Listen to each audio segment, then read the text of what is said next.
Alright everyone, welcome back to MTG Live. Today we're going to do another Commander deck tech video. This one's going to be a little bit more different. I'm kind of stepping out of my comfort zone of using spells a little more. I'm not using as many spells as I normally would. And this deck has its upsides and downsides. So bear with me in explaining it a little bit on it. Anyways, today we will be doing Yargle, Glutton of Urborg. He's a black 4 generic mana for a legendary frog spirit. He's a 9/3, and that's why we're running him, because who doesn't like a nice Yargle Voltron? I may try to make a Yargle Brawl deck here soon, as that may work out a little bit better. Now then, here's the problems I'm having with the Yargle Commander deck. And maybe you guys could offer some advice, because you guys know I only use cards for my collection and so on and so forth. First problem is that actually the biggest problem biggest and probably the only problem I really run into while playtesting it is that I need more mana rocks in it to speed up getting them out and such. I actually have a good 12 or so, I think, mana rocks in this deck, but still, compared to all the other stuff, which is mainly just equipments and a few kill spells and such. You guys will see that here in a few moments. It's pretty good for, I mean, like, by the time you actually, if you end up having to hard cast Yargle by himself just with your mana base, I mean, by the time you cast him, the next turn you can make him like a good 16-5 or 16-8 with unblockable. So, I mean, it's not that bad. I mean, 2 hits from Yargle after he's been equipped and he's basically going to kill your opponent off. Let's go ahead and move on in. First rare in this deck is Yawgmoth's Vile Offering. I figured, just knock some of the cards off here. Let's go with this side. So I decided to do this card here for a bit of a flavor win. It's a black 4 generic mana for a legendary sorcery. You may cast a legendary sorcery only if you control a legendary creature or planeswalker. Put up to 1 target creature or planeswalker card from a graveyard onto the battlefield under your control. Destroy up to 1 target creature or planeswalker. Exile Yawgmoth's Vile Offering. For those of you who don't know, and I'm just going to read the flavor text to tell you guys why that's a bit of a flavor win, is when Belzenlock's Lieutenant. Oh no, never mind, that's not a flavor win. Never mind. For some reason I got Belzenlock and Yawgmoth confused. My bad. That's all me. That's all me. Anyways, we do run some kill spells in this deck, so that is why we are running Revel in Riches. It's a black 4 generic mana for an enchantment. Whenever a creature an opponent controls dies, create a colorless treasure artifact token with tap, sacrifice this artifact, add 1 mana of any color to your mana pool. At the beginning of your upkeep, if you control 10 or more treasures, you win the game. We have it in here for some more mana ramp. For example, we're playing a bunch of equipments. We're playing more than 20 equipments in this deck, I'm pretty sure. So we are running that in here because when we equip Yargle, opponents are going to block him, it's going to kill him, and if we kill off any creatures before we play Yargle, it will just add to mana ramp, which allows us to quickly play him out, and then to quickly just tap to equip him. Now then, the next card here is Traxos Scourge, whoever says it like that, of Krug. 4 generic mana for a 7/7 legendary artifact creature construct. Okay, you guys already know that's going to have some kind of drawback to it. It has trample, it enters the battlefield tapped, and doesn't untap during your untap step. Whenever you cast a historic spell, untap Traxos. At the beginning of Dominaria, this here was one of those pricier cards, like in the $15-20 range, I believe, at least $10. I mean, it was one of those cards that people thought you could do a lot with, especially in Dominaria, where you have plenty of artifacts. I'm probably going to make him into his own artifact commander deck. I mean, it's going to be pretty simple. Anyways, this here is a very easy to make kind of card. It's actually pretty useful in this kind of deck. We will be playing out low drop equipments, so he'll easily untap himself. He'll probably also become a very interesting commander himself. Maybe even a brawl commander. Now that M19's come out, and they have actually I just may do a mono artifact standard deck, because there I have a playset of artifacts, I think they are 2 or 3 drops. Artifact creatures that you untap target artifact at the beginning of your end step or upkeep or something like that. So no matter what, he's going to untap. So that may be an interesting standard deck to make. I'll have to look into that, y'all. He's in here because he will untap quite often. Mishra's Self-Replicator. It's 5 generic mana for a 2/2. Yes, it is a 5 mana for 2/2, but here's where it comes in. Artifact creature Assembly Worker. Whenever you cast a historic spell, you may pay 1. If you do, create a token that's a copy of Mishra's Self-Replicator. If I do make that Commander or Brawl or even Standard deck of just colorless creatures or just artifact creatures, Mishra's gonna definitely go in there. He can easily turn into an army himself. I mean, no telling. Not to mention, if you were to put Helm of the Host onto him, he could get very out of hand. Now then, we are playing a fraying Omnipotence. My bad. I want to call it Omnipotence for some reason. 2 black, 3 generic mana for a sorcery. Each player loses half their life, then discards half the cards in their hands, then sacrifices half the creatures they control. Round up each time. Now then, before we get started, we are actually only running a total of 13 cards in this deck. Creature cards. 13 creature cards. Odds are, when we play that, the only creature we are going to have on the battlefield is going to be Yargle. So odds are you kind of want to have like another creature. So and by the time you get that, odds are you may just have, by the time you get to the point where you can cast that, you may have one more creature on the battlefield. No telling how many. Like I said, one of the biggest problems we are having with this deck is the fact that it seems slow to get to Yargle for some reason. I'm still working on that a little bit, and I'll probably do the updated version when I finally fix that part.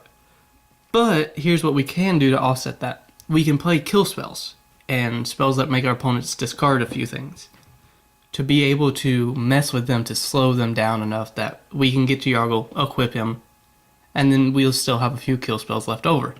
Fraying Omnipotence is a good card after Yargle has been played, if we have Yargle and another creature.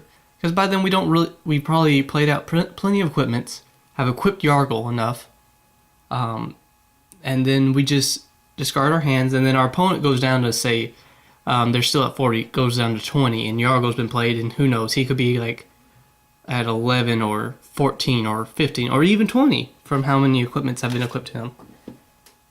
I mean, he could quite possibly become the end of the game. Now, the next card we run here is Scrap Trawler. 3 generic mana for a 3/2 artifact creature construct.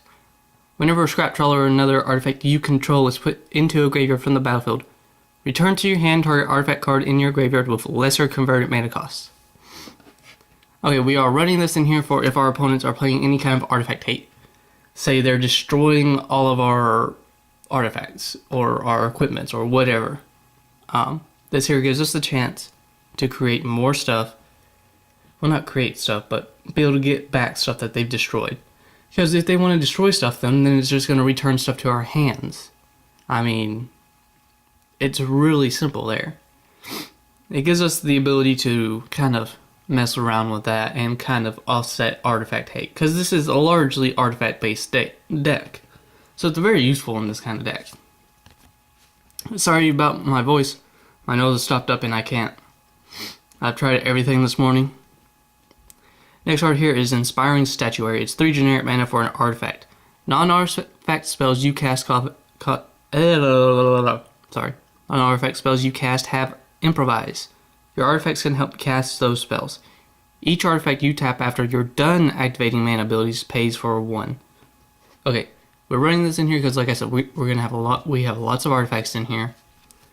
And once our in case you didn't know, once equipments are equipped to a creature, even if the creature attacks, unless the artifact specifically says for it to tap to do something, the equipments will stay untapped.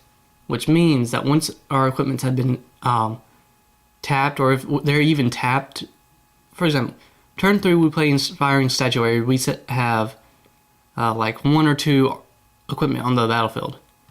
Next turn we can tap those equipment, play out Yargle. If we have any mana, left over, we can then equip the ones that are tapped, because it doesn't matter, because it's not you pay however much tap this equipment to equip it. They're just automatically equipped once you pay the mana for it. So they become useful, and then once they're kind of equipped to the creature, they have no point in, like, they don't really do anything unless they specifically say to tap for something, which very few of them do, which none of them in this actual deck have anything to do with that. So we are running a little bit more of that. That there can help play the kill spells and whatever we need. Now we are playing an Amulet of Safekeeping in here. It's 2 generic mana for an artifact. Whenever you become the target of spell or ability an opponent controls, counter that spell or ability unless its controller pays 1. Creature tokens get -1, -0. First off, like I said, we're probably going to be having only Yargle on the battlefield for most of the game. This here helps offset those token decks, helps bring them down, helps knock their power down a bit so that they can't just quickly overwhelm us. It gives us the chance to be able to attack and then them decide to chump block us and then them not be able to retaliate. Because if you're running a token based deck, you're going to be running quite a few 1 power or 2 power tokens. So this here can easily bring the 1 power tokens to 0 power and the 2 powers down to 1, which kind of makes them a little less of the threat. And then the ability to counter spells that target us is very useful. Now the next card we run in here is Infernal Reckoning. It's a black. For an instant, exile target colorless creature, you gain life equal to its power. Very good kind of card. Very useful early game. I mean, if you're running some kind of, well, for example, if someone's running the Traxos commander deck, they're going to be running lots of artifact creatures, lots of colorless creatures. Not to mention, you may every now and then come up against that dreaded Eldrazi commander. Now then, we do run 1 kill spell, and it's the only black kill spell I actually have. So, yeah, it's not the best board wipe, my bad. But it's the only black board wipe that I actually own. 2 black for generic mana for a sorcery. Destroy all non-enchantment creatures. Yeah. But the bright side is it doesn't destroy artifacts. So, I mean, come on. Now then, we do run, shiny promo, Whip of Erebus, however the heck people say it. Some people say it different ways. 2 black, 2 generic mana for a legendary enchantment artifact. Creatures you control have lifelink. That gives Yargle lifelink. You can pay 4 tap, remove target creature card from your graveyard to the battlefield. It gains haste. Exile it at the beginning of the next end step. If it would leave the battlefield, exile it instead of putting it anywhere else. Activate this ability only anytime you could cast a sorcery. We are running very few creatures, yes. But when we get them out, that kind of makes them more important to have out as for attacking or blocking or whatever. That just gives us the ability that if they're in the graveyard, we can go back and bring them back out at least one more time. We're not running graveyard recursion aside from that Whip of Erebus. And the lifelink is just an added bonus with our with Yargle. So I mean, if that's already out and then you play Yargle next turn, that's already 9 life you're gaining whenever you block or attack or whatever. Now, Sigiled Sword of Valoron. 3 generic mana for an artifact equipment. Equipped creatures get +2/+0, has vigilance, and is a knight in addition to its other types. Yargle becoming a frog spirit knight. That's very interesting, I think. Whenever equipped creature attacks, create a 2/2 white knight creature token with vigilance that's attacking equipped for 3. This is very interesting because it gives us the chance to create tokens that can help us block and attack and so on. Like I said, with Yargle, he's just going to be there by himself most of the game. This lets us get some tokens whenever he attacks, and we're going to want to attack with him. Not to mention there's the added bonus that it gives us vigilance, and you guys will understand why in a little bit. It's like a once in a game, every few games kind of chance thing, but I'll let y'all know when we get there. Now we do run some rare lands in here. Shrine of the Forsaken God. It's really useful in this kind of deck because you tap for a colorless color, then you tap to add 2 colors to your mana pool. Spend this mana only to cast colorless spells. Activate this ability only if you control 7 or more lands. Late game, this lets us put out lots of equipment, and then that means we can save up some mana to be able to equip them once they come out. Now then, Detection Tower. It's a land, you tap to add a black to your mana pool, pay 1, tap until end of your turn. Opponents and creatures your opponents control with hexproof can be the targets of spells and abilities you control as though they didn't have hexproof. Alright, this kind of land is going to be found in any kind of black deck, whether it's modern, standard, commander, brawl, whatever. It's going to be found in any kind of mono black, mono blue, anything like that. Because, here's why. That Shalai, who gives your creatures and your opponent and planeswalkers hexproof. Tap this, you can get rid of their Teferi immediately. It makes kill spells very valid. It makes counter spells valid. Well, not counter spells, but it makes tap down spells like it tapped enchantments and stuff. Control cards, basically. Very effective and useful and valid once that Shalai is out. Normally it was like they're no longer valid. They're no longer useful. Now with this, yeah, it's in a commander or brawl game. It's a one kind of chance kind of thing, but still, it becomes a valid kind of card. Whoopsie! Don't look at the messiness that is my room, please. I got all of my cards over there, still building some decks. I make like a deck every day or two, sometimes 2 decks. Transmogrifying Wand. 3 generic mana for an artifact. When it enters the battlefield, with 3 charge counters on it. You can pay 1, tap, remove the charge counter from it, destroy target creature. Its controller creates a 2/4 White Ox creature token. Activate this ability only time you can cast a sorcery. Guys, it's just a 3-drop. Pretty much, you put in 6 mana, you've killed 3 creatures. That means commanders, you've killed your opponent's commander 3 times, you've killed like a big creature, like a 7/7 or something. Whatever. Sure, they're getting a little 2/4 in return, but who cares? It's a 2/4 with no other ability. Now, we do run Helm of the Host. 4 generic mana for legendary artifact equipment. At the beginning of combat on your turn, create a token that's a copy of an equipped creature, except the token isn't legendary. If equipped creature is legendary, that token gains haste. Pay 5 to equip. I mean, we can just create a whole bunch of Yargles. Come on, people. I mean, you have your main Yargle who's equipped up the wazoo, and then you just equip Helm of the Host, and then at combat you start getting a 9/3. Come on. Come on, that's not bad, people. I mean, having other Yargles, sure, they won't deal the commander damage because they're tokens and they're not legendary, but who cares? Now, we do play Blackblade Reforged. 2 generic mana for legendary artifact equipment. Equipped creature gets +1/+1 for each land you control. Equip a legendary creature for 3, or just a hard cast on any other creature for 7. We're running mono black, and my light is flickering again. That's annoying me. I don't know, it's just that one socket in that lamp. Not lamp, but fan, ceiling fan. It's just that one spot. It kills off all my light bulbs very fast. I don't know why. Okay. Anyways, Blackblade Reforged. We're running mono black. We're gonna get out our lands easily. We're not gonna we're running like 40 something lands. I think 37 actually. 37 to 40 lands is what we're running. By the time we play Blackblade Reforged, even if it's in our opening hand, it's just gonna get stronger and stronger and stronger. So for the equivalent of 5 mana, Yargle could be, if we hardcast Yargle gets +5/+5 for the equivalent of 5 mana. Come on, people, that's not bad at all. Blackblade Reforged is one of the best things, not to mention I love its art. Now we're done with the rares and all that stuff. Now we're going to move into all our other stuff. I'm not really going to read them much. We're going to start off with equipment. Trusty Machete, I mean, it's just a 1-drop, and then it just buffs them 2 and 1. I mean, we're running lots of super low drop stuff. Avacyn's Collar. Yes, I know its second ability is only for humans, but I mean, for the equivalent of 3 mana, it gives it +1/+0 and Vigilance. Prowler's Helm. I mean, 4 mana can't be blocked except by walls.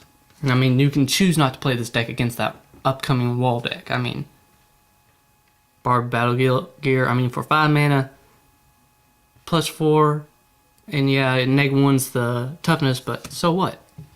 I mean, just on a regular Yargle, that's Yargle at a 13/2. If you have something to buff up his defense, makes him stronger. Brawler's Plate. +2 and has trample for the equivalent of 7 mana. Yeah, that's quite a bit, but who cares? I mean, it gives Yargle trample. That's kind of really important. I mean, if it's just that in Yargle, I mean, that's Yargle at 11/5 with trample. Chariot of Victory, I mean, for 4 mana, he gets first strike, trample, and haste. Not bad at all.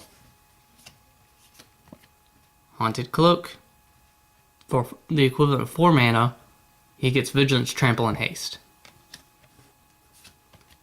Hero's Blade. Odds are we're going to want to play this out before Yargle comes out, because then we can... Because if we play this out before Yargle enters battlefield, for the just 2 mana... I'm going to fix that light real quick. It fixes just as soon as I get up. So for just 2 mana, technically, if we do it this way, Yargle gets +3/+2. I mean, that's turn 5. Yargle comes out without us paying any mana really on that turn aside from casting him. He becomes a 12/5.